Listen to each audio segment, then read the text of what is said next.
Hey guys, Chris Grant here, and I am joined by Kim and Perry Coghlan from Texas. They are a husband and wife team who do, is it 100% RA or is it just the majority RA? Depends. Do we count Caitlin's?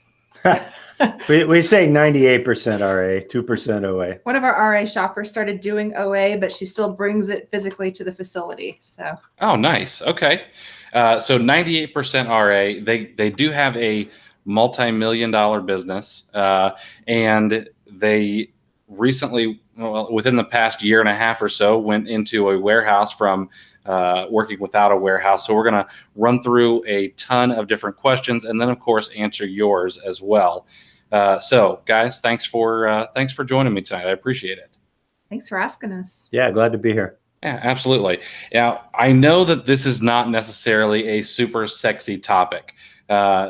Nobody necessarily wants to glamorize the fact that we are buying things, and then the part that's not so hot is throwing them in boxes and doing it in a way that doesn't take a lot of our time away. But I know that you guys have made it efficient and made it so that you can process more and sell more. So kind of tell me about the background of the business, how you guys got into this, and things like that. Sure. Well, I actually disagree. I think teaching people to ship stuff 4 times faster is pretty sexy. I wanted to say that too. I think the shopping is the sexy part, but not letting the shipping eat your soul is pretty sexy. You can spend more time shopping if you get your shipping done efficiently. I 100% agree. I do. And I think that's why it's important we talk about this, because it's not what you see when you go looking for Amazon videos on YouTube. Right. You see people hauling out 6 and 7 carts and filling up U-Haul trucks. Yep. Well, we as far as the history of our business, we realized when we started doing a few conference talks, got some conference engagements, we started doing RA in 1999, actually. That wasn't anywhere near full time, and it wasn't FBA. And we didn't know the term at the time. Right. But we started flipping toys from Big Lots to eBay in 99. And off and on, we did book arbitrage over the years. Somewhere around 2005, I think, 6. A friend of mine graduated from law school and talked me into selling his penny law books on Amazon. So we got daily payouts. Nice. Yay. Thanks, Bob. Yeah, thanks, Bob. I hated if you're you at the watching, time, but thank you. Right. And then we didn't think about FBA again until October of 2014. When Valerie contacted you, right? Yeah, a friend knew that Perry was working out of town. He had a job that took him on the road, and she figured that we would be interested in ways to bring him home. So she just kind of reached out of the blue and said, Kim, I'm doing really good with this FBA thing. I don't know if you've heard about it, but you need to take a look at it. And so we did. We looked at it. We had known about it before, didn't like the high fees, looked at it again, and at Valerie's encouragement, just jumped in full force. Yeah. That's awesome. How long was it between jumping in with both feet and Perry, you being able to quit? So it was from October to basically the 1st of August the next year. But at the end of our first week of sales, I felt like Neo, Keanu Reeves at the end of the Matrix, and I could see the code. At the end of our first week of sales, I'm not kidding, it was like $450. But I knew in my gut, like, this was our shot at being self-employed. And so there was we're crazy people. Okay. We have a crazy number of kids. We once built a house while living in a travel trailer. We do crazy things. And so over the next 6 months through the week, she was building the whole thing and studying FBA with an eye towards going full time as soon as I could. We started with used books, and I was sourcing as much as possible. He was sourcing on the weekends. I went into labor at the library that year. Oh, wow. I would imagine with 13 labors, you're kind of like, oh, okay, another one.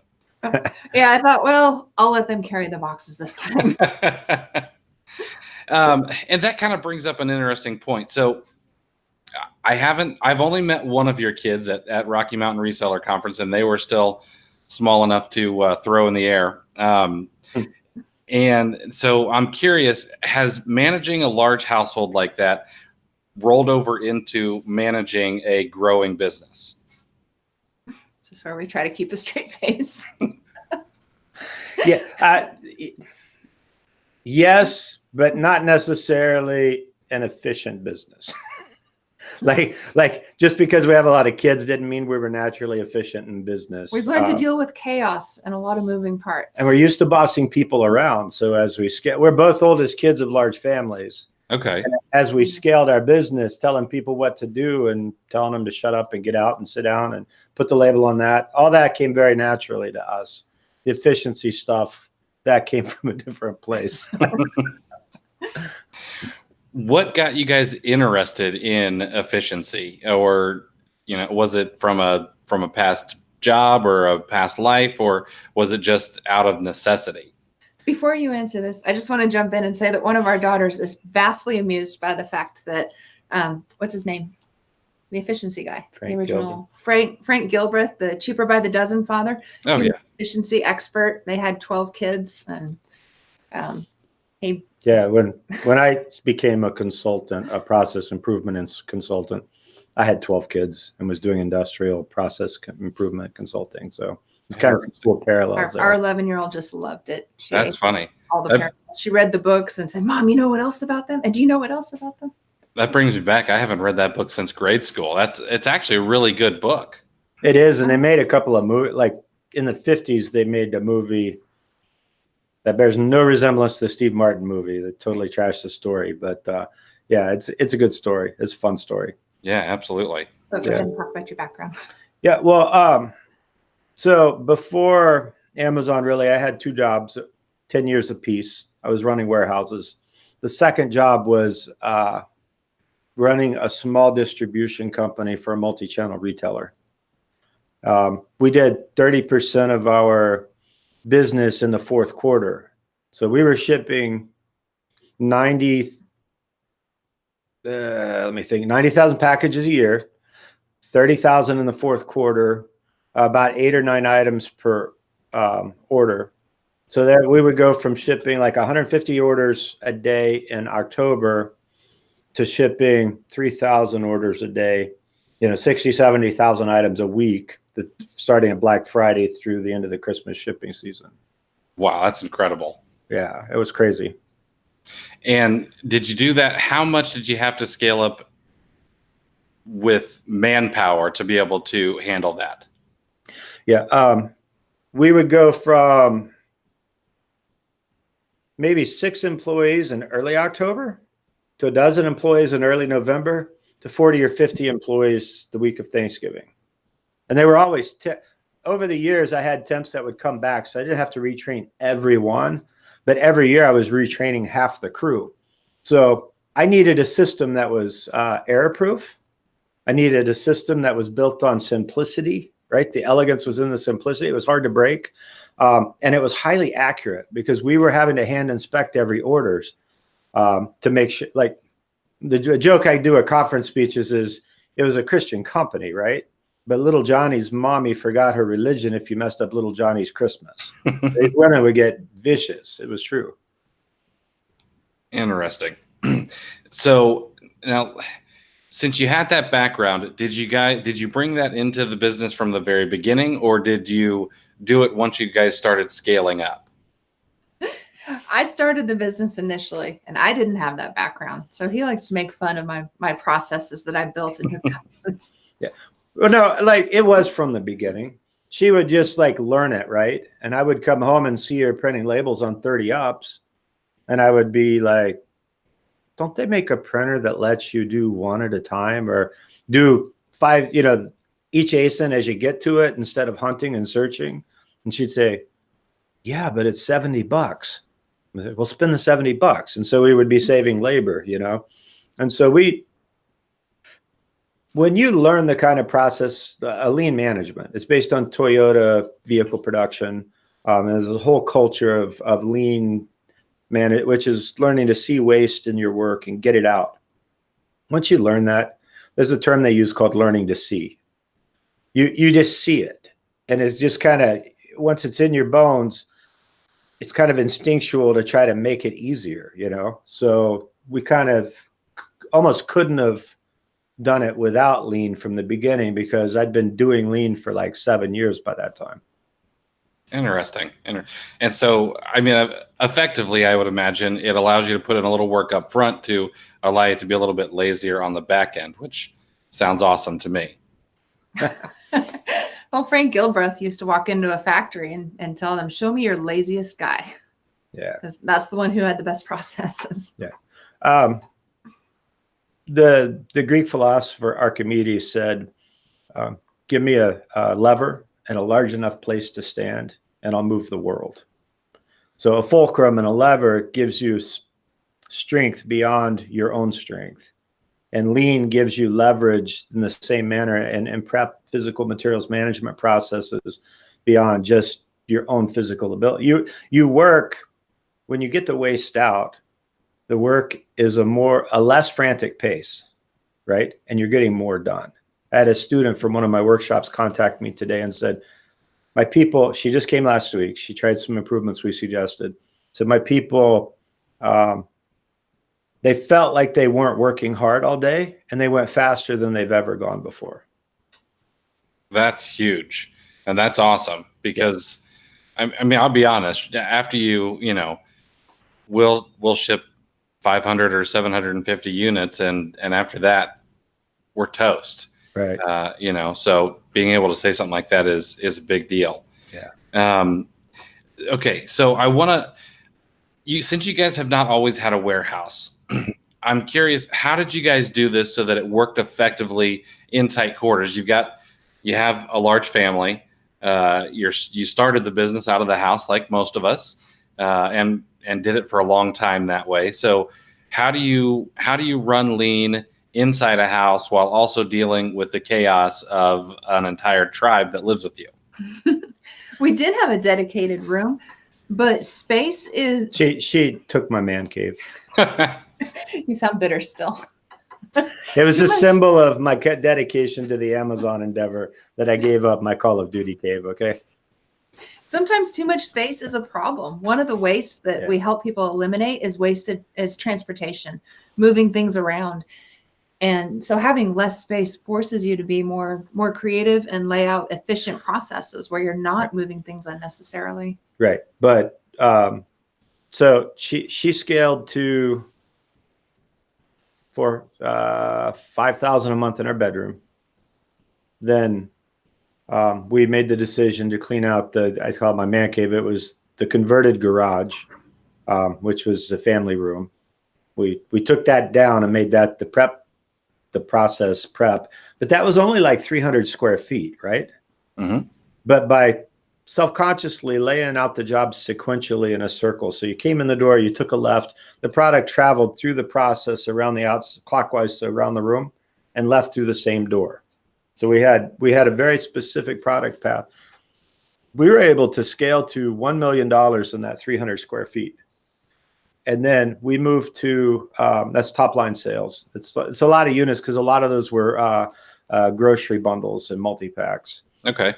And then the next year we moved to our neighbor's 2-car garage. So our 2-car garage was just part of a 2-car garage. His was, another 100 and 200 square feet bigger.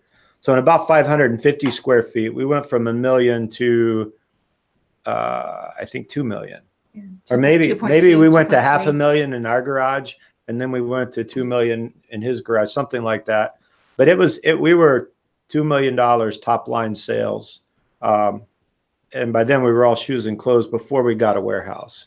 So that's descriptive. The short answer to your question is you have to be very intentional about the sequence that you lay out your work, and not put the workstations any further than they need to be, and not take up any more space than you really need. You got to do your work in smaller pieces, really. And when we moved into our warehouse, we only used about 400 or 500 square feet at first for product prep and shipping. Yeah. We didn't use the whole thing because we didn't need it, and we didn't want to needlessly spread out and create a lot of wasted motion and transportation. Yeah. That's interesting. So what when you plan this out, what do you use? I would imagine you use a spaghetti map, or what is your guys's secret weapon to be able to make this as efficient as possible? Well, yeah, a spaghetti map is a great tool, and I can forward you a link. It's not my video, but there's a YouTube video that's like 1.5 minutes, really good explanation for a spaghetti map.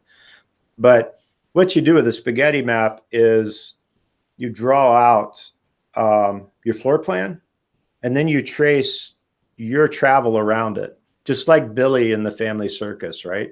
When mom would say, come straight home from school, and you'd see Billy go all over the playground in the neighborhood, and she'd say, what take you so long? That's usually what a spaghetti map reveals. So that's one tool, but also understand, for us, it really starts because we start with a buy list. We do what people have called pre-listing.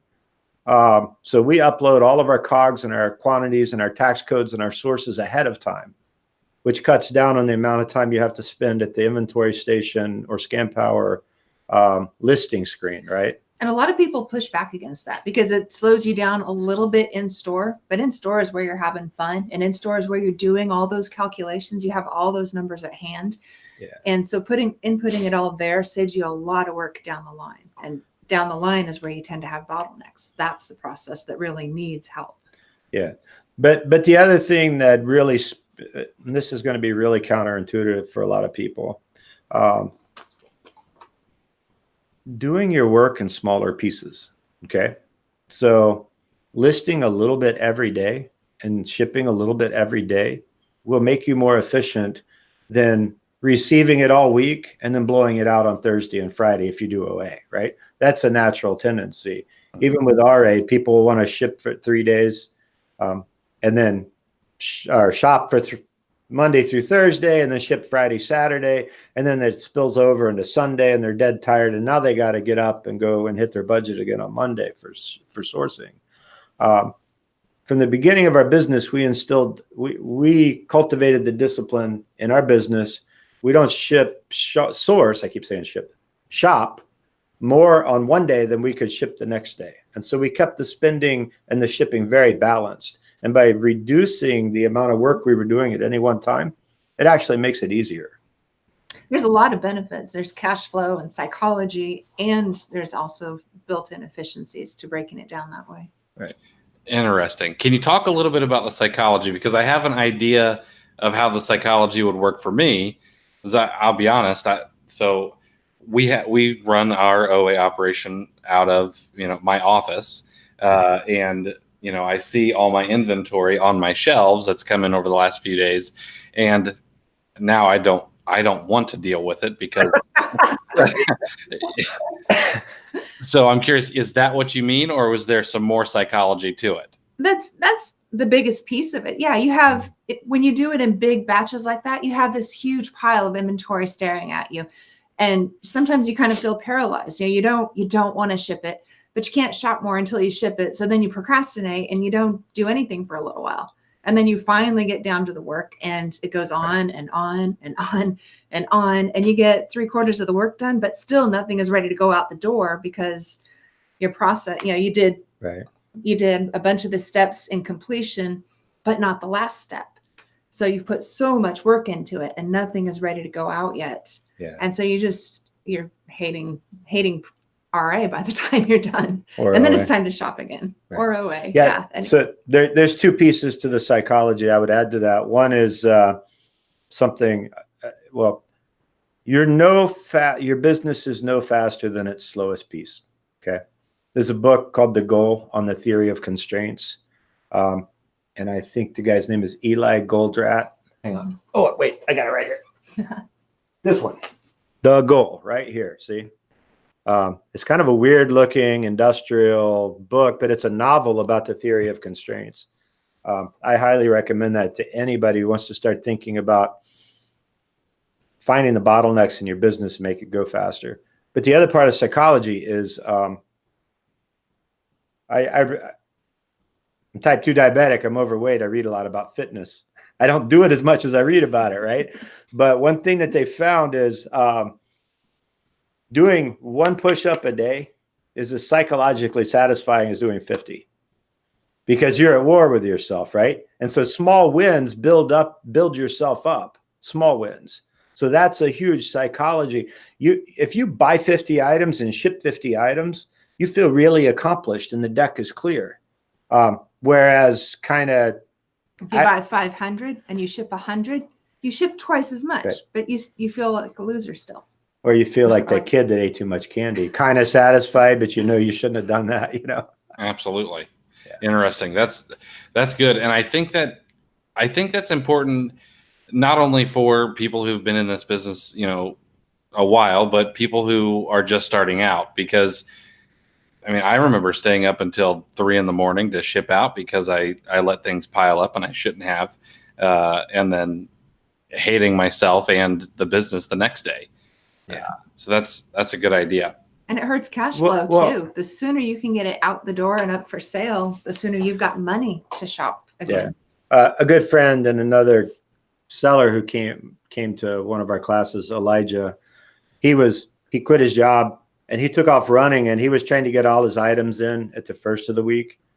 And he's who I was thinking of. And then he would try to ship it by the next Monday so he could go source some more. And he was getting burned out. And I convinced him to break it down into a 5 or 6 day a week sourcing goal and shipping goal. So source 100 items, ship 100 items. After a couple of weeks, I called him and he said, I feel like I'm on vacation. I can't explain it. I'm doing the same amount or a little more some weeks, but it's just so much easier dealing with it in smaller pieces that it's not as stressful. Interesting. I think that's a huge takeaway for a lot of people. I don't think it gets talked about a lot, but I know that is something that burns people out. I mean, it still keeps me from, I'll do it tomorrow. So that's great.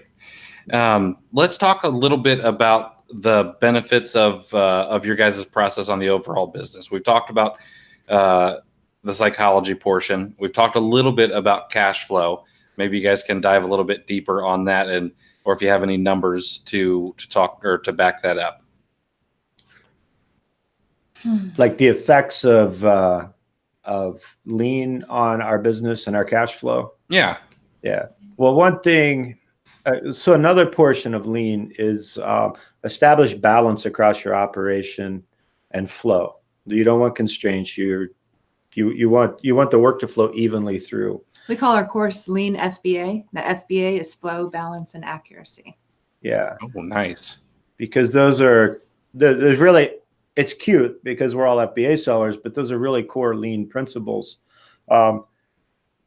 We established early on to get ahead of the cash flow rut was mins and maxes on our spending. So we would spend in a narrow window.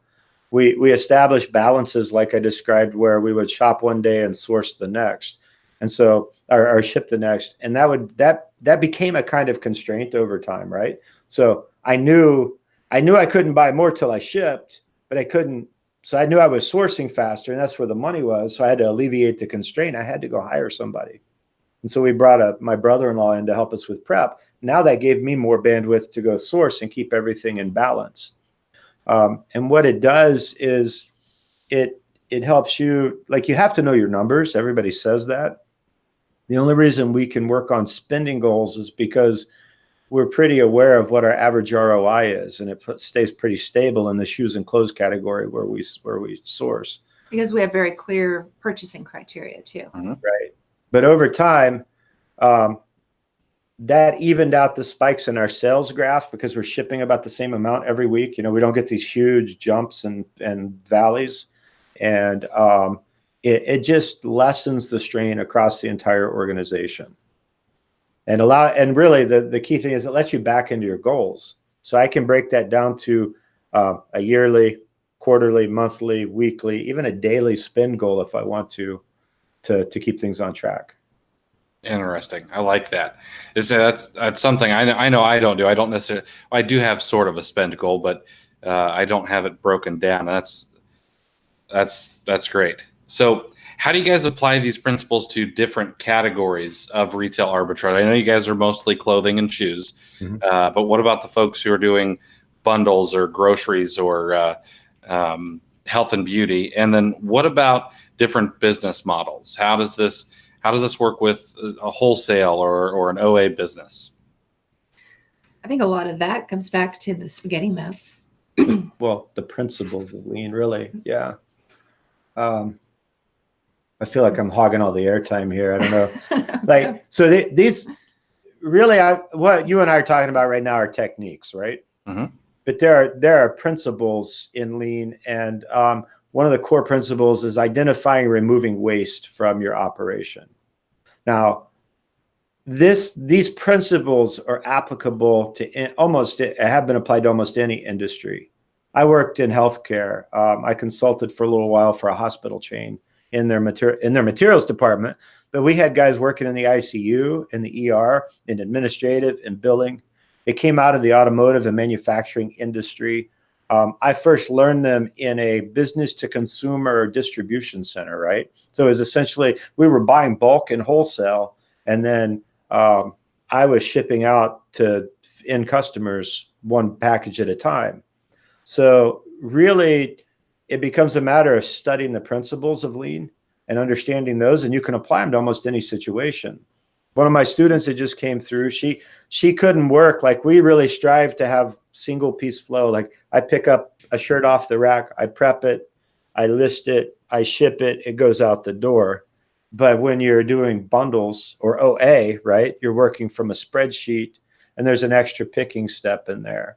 Mm-hmm. And so I was able to construct a process for her that got her completely out of the listing step using the principles of lean.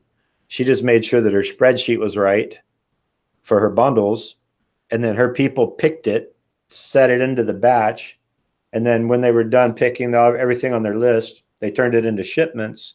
That became a whole separate set of the step of the process. So now you've got this finished batch pushed into shipments. A third person is shipping it while you start the next round of bundles or OA.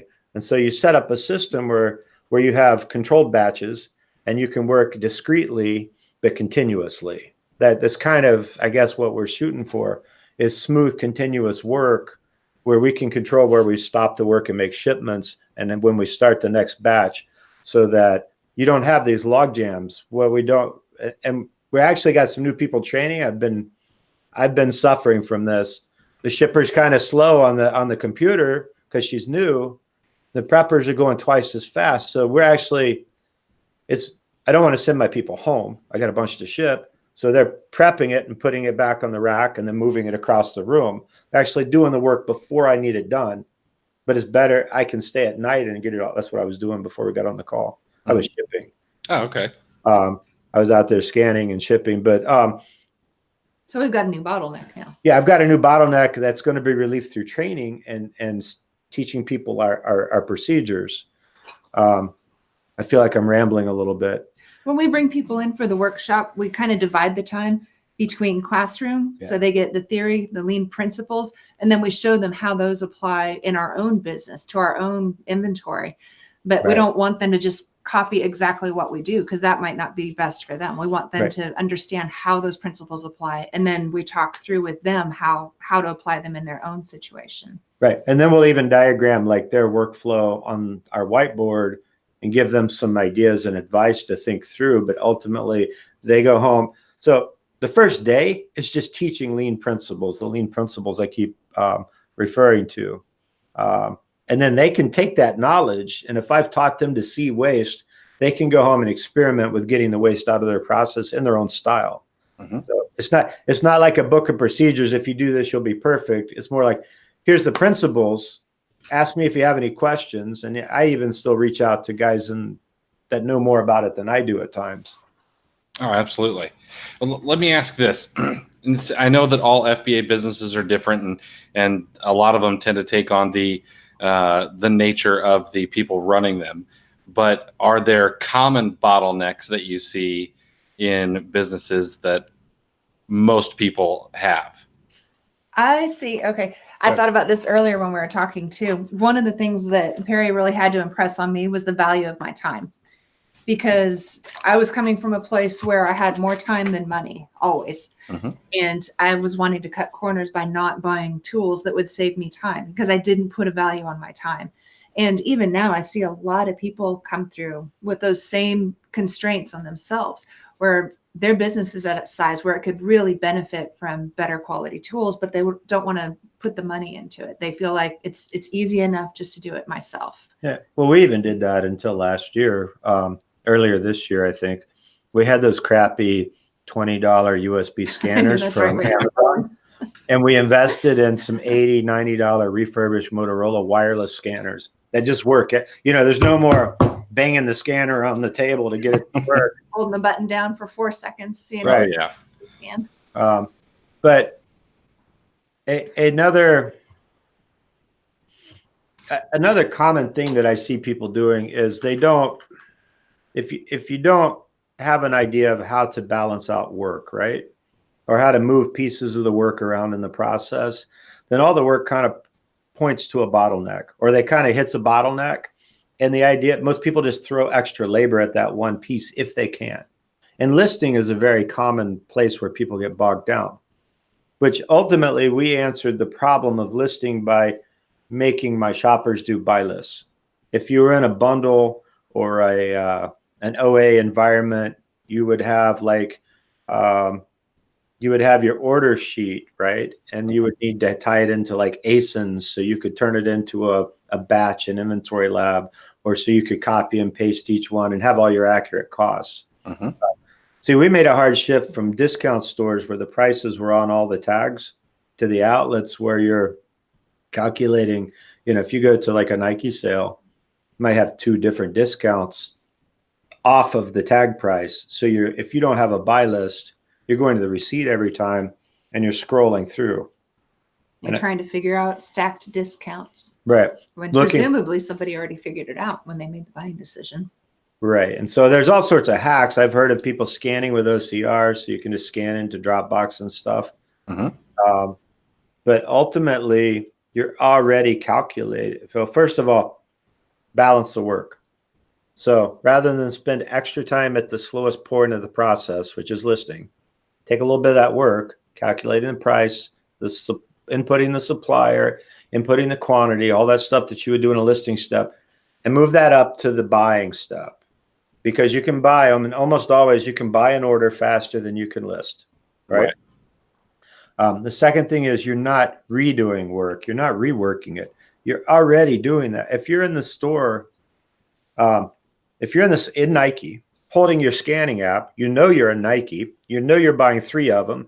And if you're good enough to figure out you're buying it at a profit, you ought to be able to record $19.99 in your app. Like you're already doing all these steps, but most RAers will just defer that work of recording it to the inventory lab step and slow that whole piece down. Does that make sense? That does make sense, and that surprises me. So you know, we're mostly OA, but we do RA once a week, and that's just from day one. That's been what I do. When I'm scanning, the price and the supplier goes in. So it boggles my mind that someone would wait until they're actually listing instead of using buy list to do that. That's interesting. Yeah, they do, and it's probably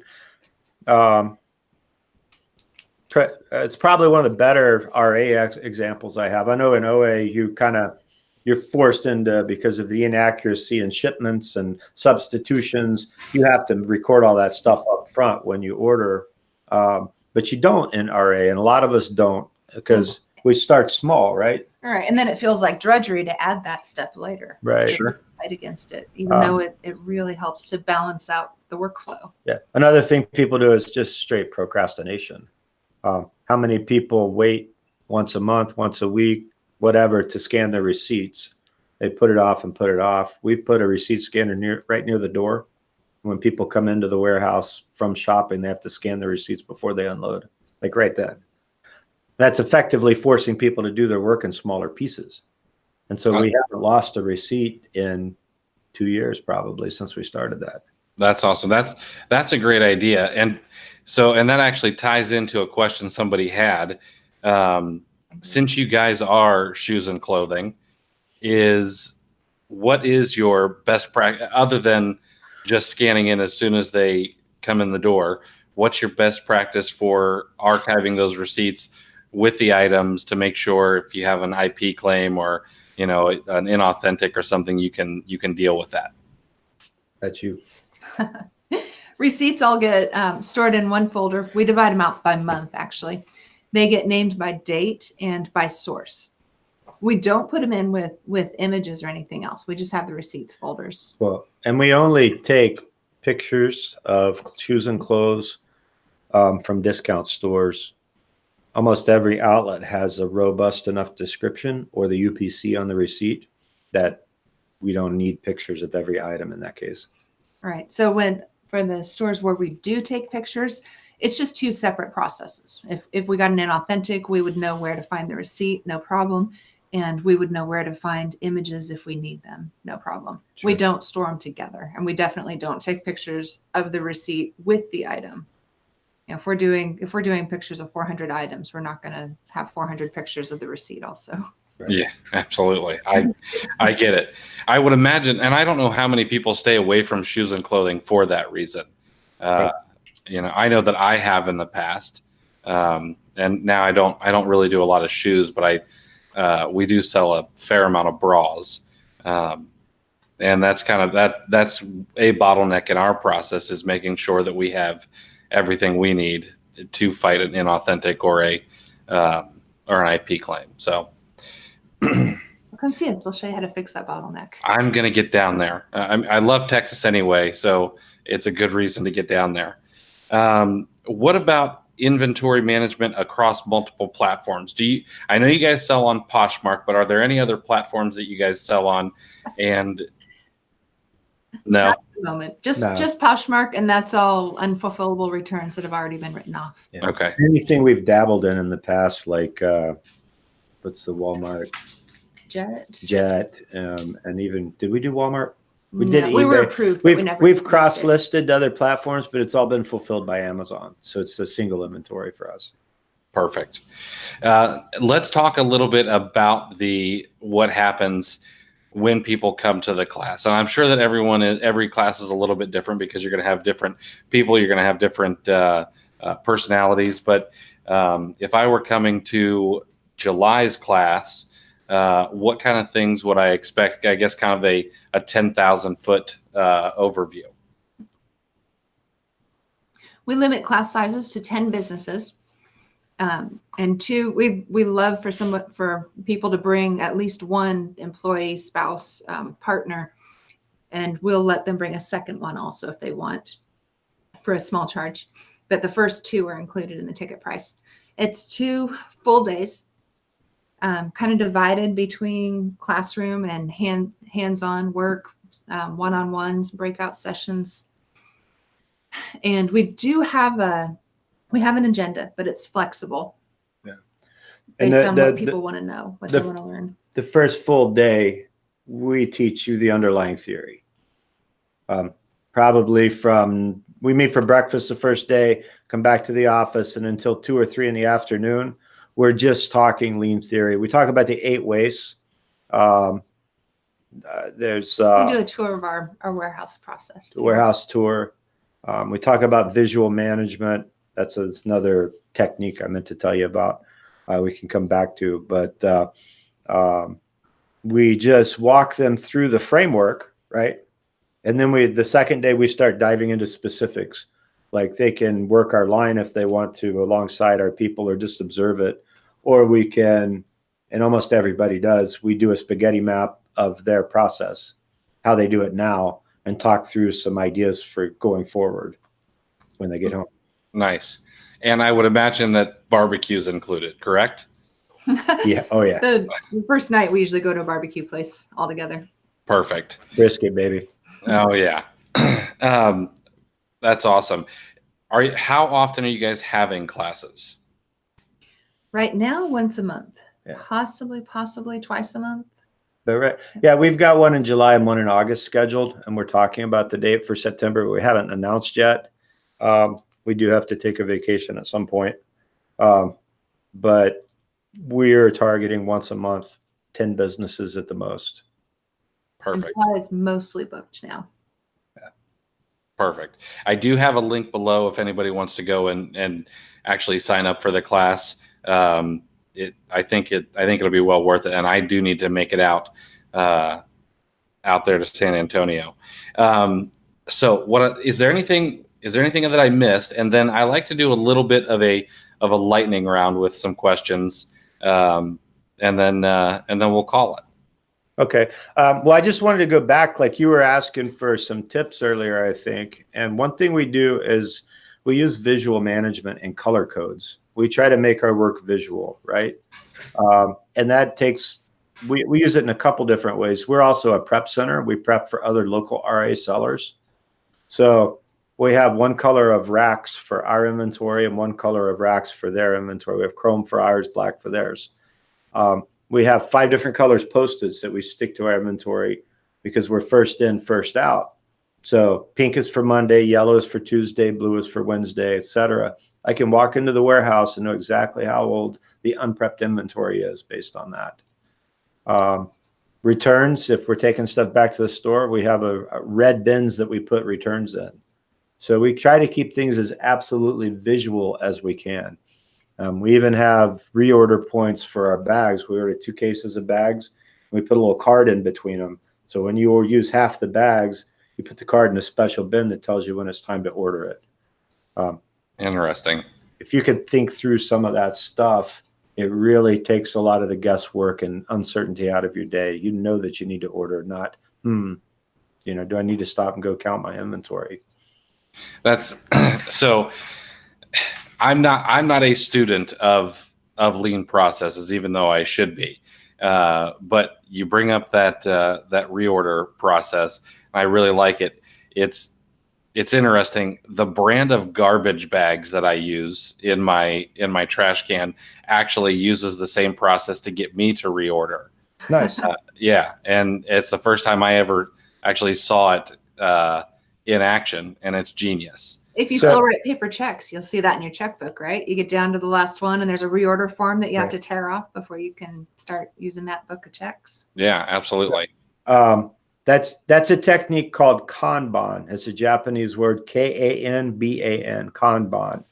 It means like cue card or visual signal. Now, there's also like a project management technique that has actually come out of lean, kind of like agile. Mm-hmm. It's called Kanban. It's not that. It's inventory management Kanban. And if you just Google that, you'll see all sorts of illustrations. I did it in my big warehouse. I managed 3,000 SKUs with just 2 different bins. And when the front bin got empty, we would pull more from overstock, and we'd have the other half of the stock to keep working off of. It's pretty ingenious overall. Interesting. I'll have to, now I have some reading tonight. There you go. All right. What do you guys think are the best books for learning lean processes, or what, if I were to come to next month's class, what should I do as pre-homework? No. Well, the goal, yeah. I'm listening to this again because it's entertaining. It's a novel format, and it helps you to understand and apply a lot of the principles that we talk about here. And if you come, we'll give you a copy. Oh, nice. Let me see.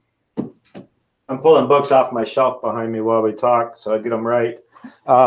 Lean Thinking. This is kind of the cornerstone book of lean management. It's so in the 80s when the Japanese were kicking our tails with quality and autos. Mm-hmm. 2 guys, I think they were from the Sloan Business School, James Womack and Daniel Jones. They wrote a paper that became a little book called The Machine That Changed the World. I think it's fascinating. And they showed how it's not about automation. Everybody thought the Japanese had better robots back then. Japanese had better processes. The most automated in that little book, the most automated American auto plant had the least amount of quality, and the least automated Japanese auto plant had the most quality. It's really about the underlying processes. And so from there, then they wrote a book kind of codifying from The Machine That Changed the World. They wrote this book. This kind of codified all the principles that they learned while they were just studying Japanese automotive manufacturing. And so Lean Thinking is a must read.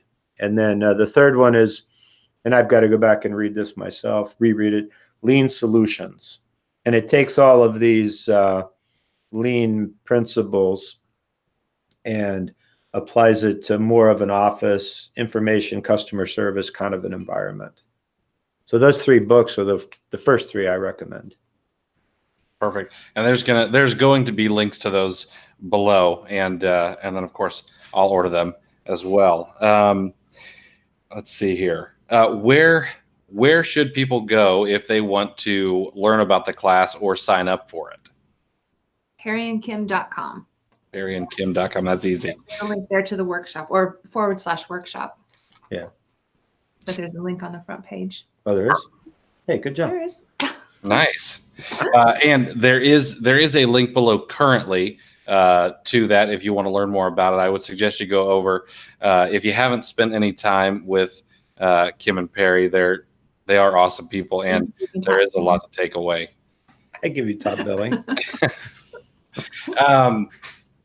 All right. A couple of lightning questions. Can you name all 13 kids? Only from the top down, not from the bottom up.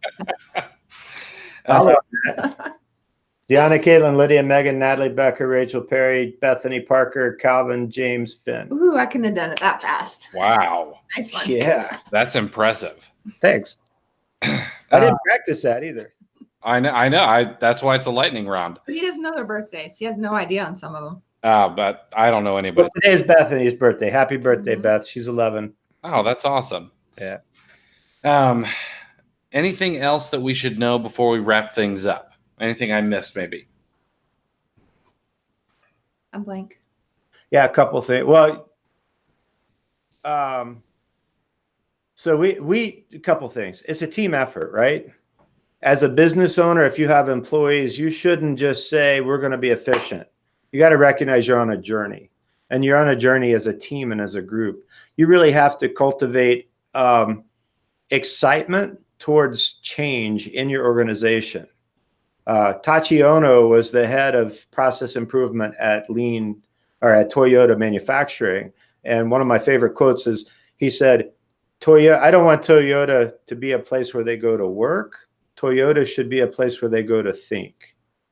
I want my entire team to see this. Yes, we have a lot of work to do, but if you understand the tool set, we're going to solve the problems together.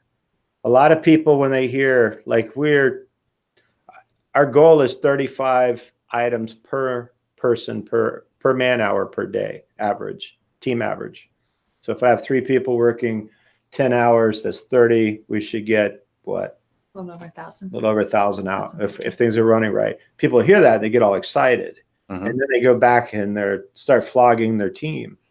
Well, when I moved into my warehouse, we were only doing 12 to 15. And it took us 6 months to get to 20. And then it took us another few months to get to 25. And it was slow and incremental changes and tweaks, right? And it took almost a little over a year to break 30 and to be up in the 30 to 35 range consistently. And I didn't do that by saying, you guys get faster. So guys, we're going on a journey together. We're going to take some steps. We're going to measure. The first thing we do, we got almost an entire new crew in the last 2 months. Oh, wow. So while I was training, I haven't measured anything for 2 weeks. This week, we're going back to measuring, and I didn't calculate the rate. I wish I could tell you the rate today. But we're going back to measuring how much are we shipping per man hour.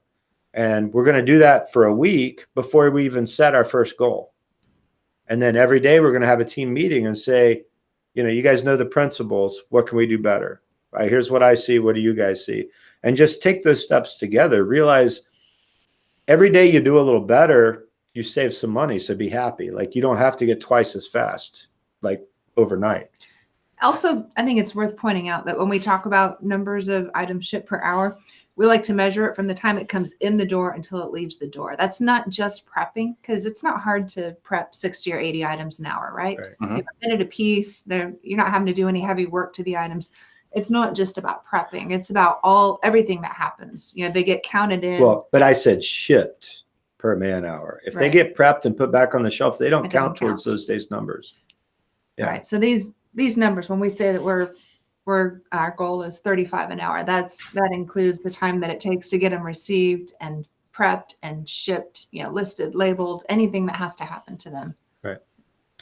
Interesting. And that's good. It is good to have a team buy-in. And have you ever received any pushback? And if so, what have you done to overcome that? You've actively trained the crew. Like you've had them come in and sit through pieces of the workshop itself to make sure they understand why we do things this way, right? We're getting ready to do that again because we have so many new people. Yeah, and so they can make good suggestions on how to make things better. Yeah. No, but I view it as a conversation. I try never. You can't always just have a conversation that works out nice. I've got 13 kids. Sometimes you have to confront. Sometimes you have to correct. I get that, but most of the time, it's just a matter of just teaching them, observing the process and teaching them to overcome. I have had some resistance, and we've taken some disciplinary measures, written people up and things when they would, like, one person would agree, but then revert to his old ways repeatedly, right? So I had to draw a firm line. But when you do a couple table exercises and you pluck some low-hanging fruit, most of the time they can feel it in the process. Like in the hospitals, the nurses were very reluctant to believe that we were going to make their lives better. We did some spaghetti mapping and some rearranging in an ICU, and these nurses went from walking about 8 miles a day in an 8 to 10 hour shift to 2. Wow. Just by physically moving it. Now, when you take 80% of the work or 70% of the work out of somebody's process because you removed wastefulness, they become a believer, right? Mm-hmm. Like you don't have to convince them, they feel it. And that's when you start transforming into a team with a lot of optimism, when they can start feeling that. That's great. I like that a lot. Interesting. So how many people on someone's team do you think they need to have to get the most out of your class? Can it be a 2 or 3 person operation? Can it be a 1 person operation? One. I mean, to get the most. Oh, to get the most. Like really, if you're already at 2 to 3 people, you should come. If you're a single person operation, well, I don't know. Greg in our last class said he's always hated prep. He's done OA and a little bit of RA, and he's never scaled because he just doesn't like prep. And after learning the principles and seeing how we do things, he's going to scale. Yeah, he said he's ready to scale dramatically now. Yeah. If you have someone who works with you or for you, or if you have an active partner, then I think it's really important to bring, to have 2 people there. Right. The third person's kind of, it's very optional. But again, we measure our rate, for instance, by man hour. We've been able to maintain a 25 to 30 item per man hour with one guy in the warehouse. A year and a half ago, we didn't have enough work. We didn't have enough prep clients to have 3 or 4 or 5 people in a day. And our one guy was doing 25 to 30, 28, regularly by himself, 28 items an hour. And that's from receiving to closing the box and putting the label on it. So that seems crazy fast to me. But for one-off shoes and clothes, inclusive, like I've had people go, I can prep 60. Well, yeah, if I'm at the Ralph Lauren outlet where I don't have any price stickers and they're pre-folded and, the right circumstances, I can prep 60 or 80, right? Case quantities, I can do 150. But it's been an incredible ride. And we'd like to teach people how to get on that same ride, Yeah, that's awesome. That's awesome. Well, perfect.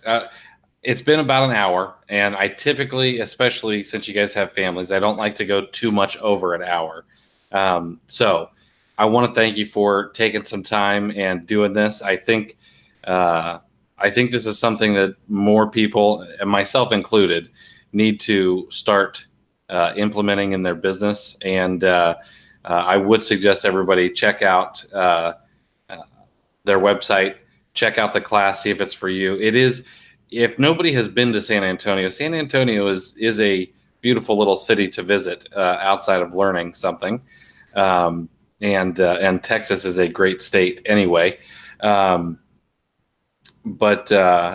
give me the website one more time. And then, of course, it is linked below so you guys can check it out.